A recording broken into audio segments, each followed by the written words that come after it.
Welcome back to Sunday Vibes 1 and all. We're back in the pub. Chris and Pat, as they always are sat to my right to answer your questions that you've been sending in all week using the hashtag Sunday Vibes. The first one comes from Asparadochev. Probably pronounced that one wrong. Which do you think is the most undeserved Ballon d'Or winner of the 21st century? This is a big question. Pato, big question, big man, lead us off. Interesting. Look, I mean, the obvious answer here, Cristiano Ronaldo last year. That's, well, is it the obvious answer? I think he mostly won it because of winning the Champions League and winning the Euros, but I don't actually think he was the key player at the Euros. I thought Pepe was more important. But anyway, leaving that aside. He was important in the Champions League, though. He was a very good player. I don't think there's been a single season of his career where he's been better than Messi. Oh my God, that's harsh. Except when in 2004, when Messi was about 12. Look, I'm going to go ahead and say Michael Owen, because I think that's the obvious answer here. He won it in 2002? 2001, mate. 2001? Okay, right. He beat out Oliver Kahn.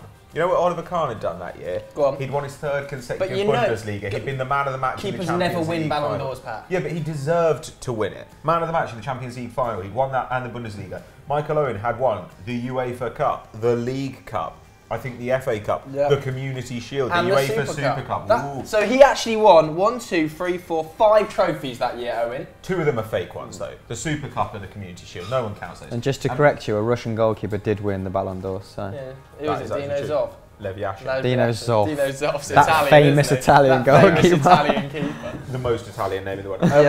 Look, at that point, Michael Owen had played 4 full seasons in his career and he'd scored 83 goals total. In that same period of time, Andy Cole had scored more goals, Raul had scored more goals, Van Nistelrooy had scored more goals. Now, Michael Owen, he was an exciting young talent, but the best player in the world. I've actually got something here, okay? Go on. That year, he got more votes to win the Ballon d'Or than Totti, Figo, Rivaldo, Henry and Zidane put together. Madness. That's madness. They're all-time greats. Michael Owen is just a boring man from Chester. But he was the golden boy then.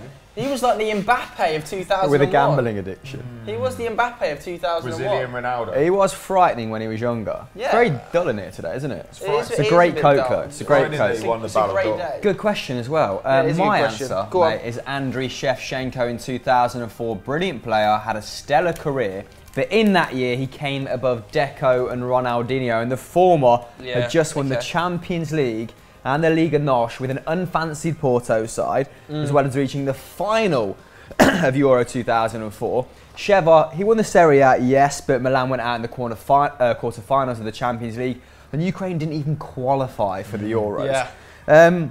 In that season, Sheva got 24 goals in 29. That very same season, Thierry Henry won the Golden Boot with 30 goals in the league. In the Premier League and yet, he came 4th in the Ballon d'Or.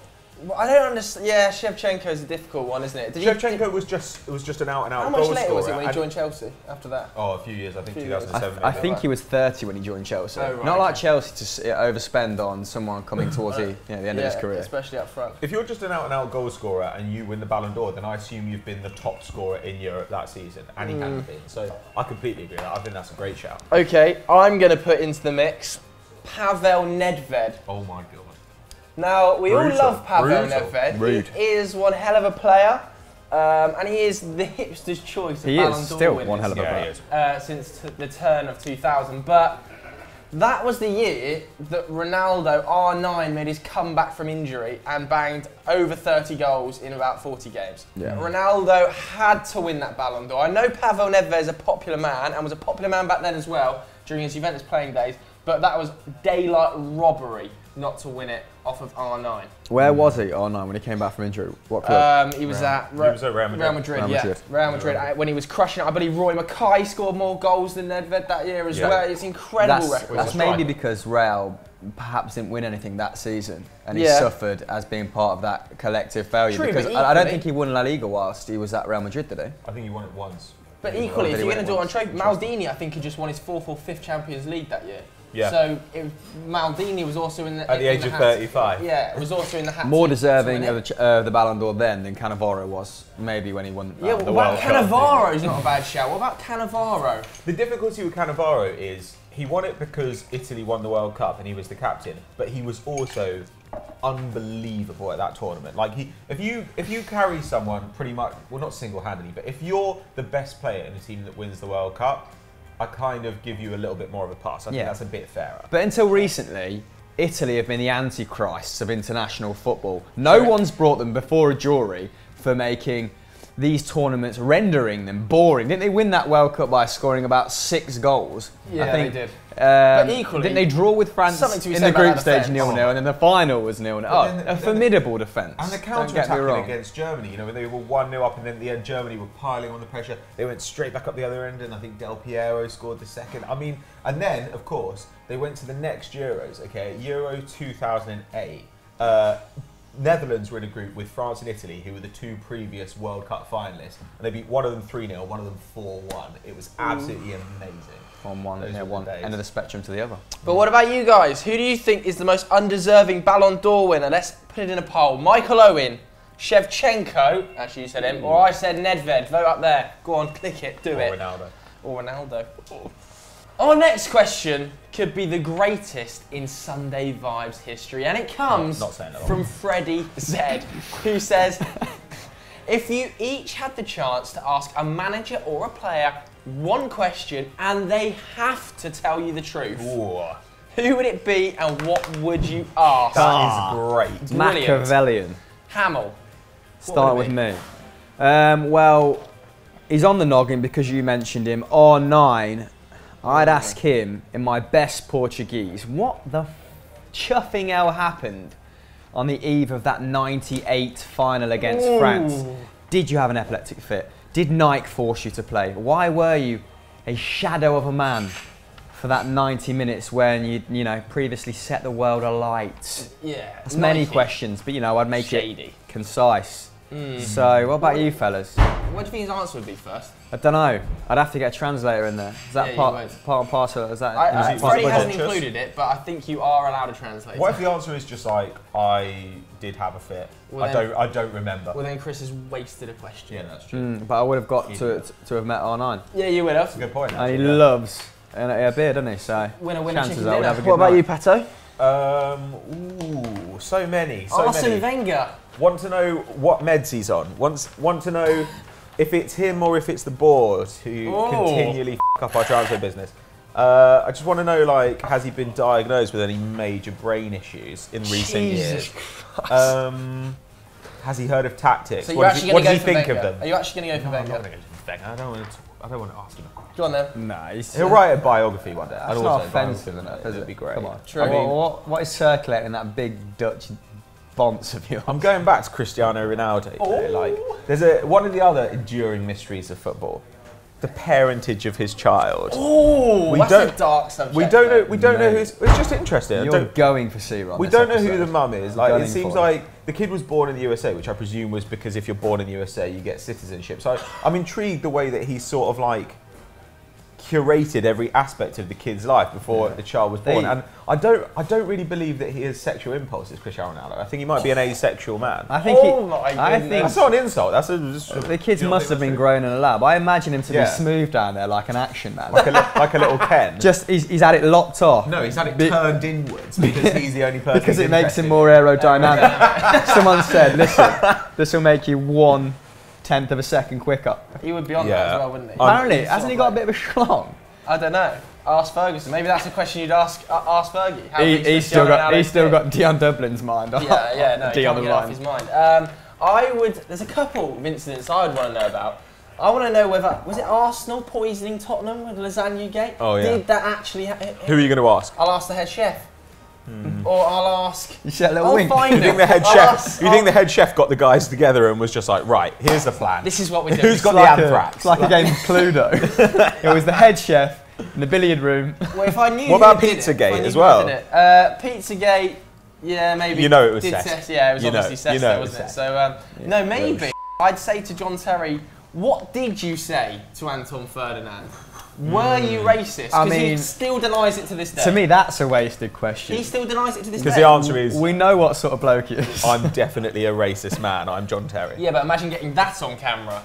That's true, actually, yeah. Bare views for days. Good news. So, all about the views. Of course, you go straight for the clicks. I feel like this question's gone off a bit of a tangent. We have, but anyway, why don't we ask people at home as well? If they had one question and one person, and that person had to tell the truth, what would you ask and why? Our next question comes from Nath, who says, which team has the best midfield in the entire Premier League? Now, it's going to be a top 6 team, isn't it? And I'm erring towards, starting-wise, Tottenham Hotspur. I think not necessarily depth, but starting 11 of those midfielders, if you include the likes of Eriksen in particular as a midfielder, which maybe you don't. He played CM there last season. I would say that they have the best starting midfield on paper. Them and Manchester City. Interesting. I also think there's massive problems though if you take Eriksen out of that midfield. Yeah? Sure, but I think he's the supply line for an awful... Yeah, that's true. That's true. Man City have a bloody good one. But I think if you take the best midfielder out of any of these, they'd have trouble. If you take Pogba out of Man United, they've got nothing. I mean, I think if you take Kante out of Chelsea, they're in serious trouble. I don't know. I think Liverpool have shown without Coutinho, they can still function perfectly well without Coutinho because they've got forwards like Firmino who drop so deep, right? Tottenham may be a little bit similar with Dele Alli. He's kind of a second striker these days, but it still joins. It still links up that midfield. I think over the course of the season, Liverpool are probably a good shout. I mean, Liverpool, really? With Coutinho returning as well, at the base of that midfield, they've got a really good covering. Henderson, Emre Can, Wijnaldum. Naby Keita to join. Naby Keita to join next year, who's an exceptional dribbler, exceptional defensive midfielder, all-round midfielder. In fact, Chamberlain they've signed as well. Yeah, exactly. They've got people who can, utility men who can dip in and out of that midfield. What about United?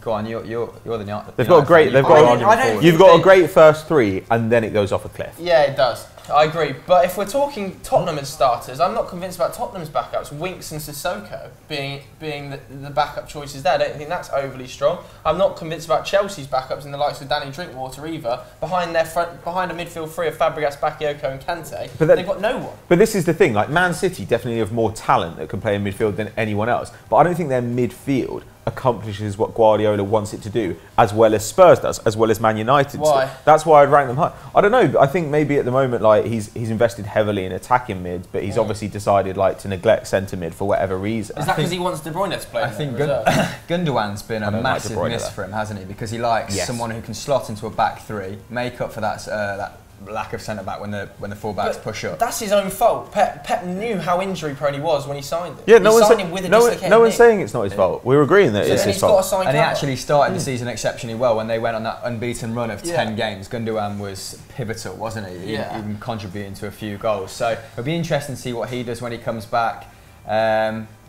I mean, who else? Is KDB a central midfielder? Would you class him in there? The great thing about KDB is he can drop back and dictate play, can't he? We've seen Pep revert to that when Man City have been struggling on a few occasions. But you don't want him. You don't want to see him that deep, that reserved. You want him in and around the box, finessing this.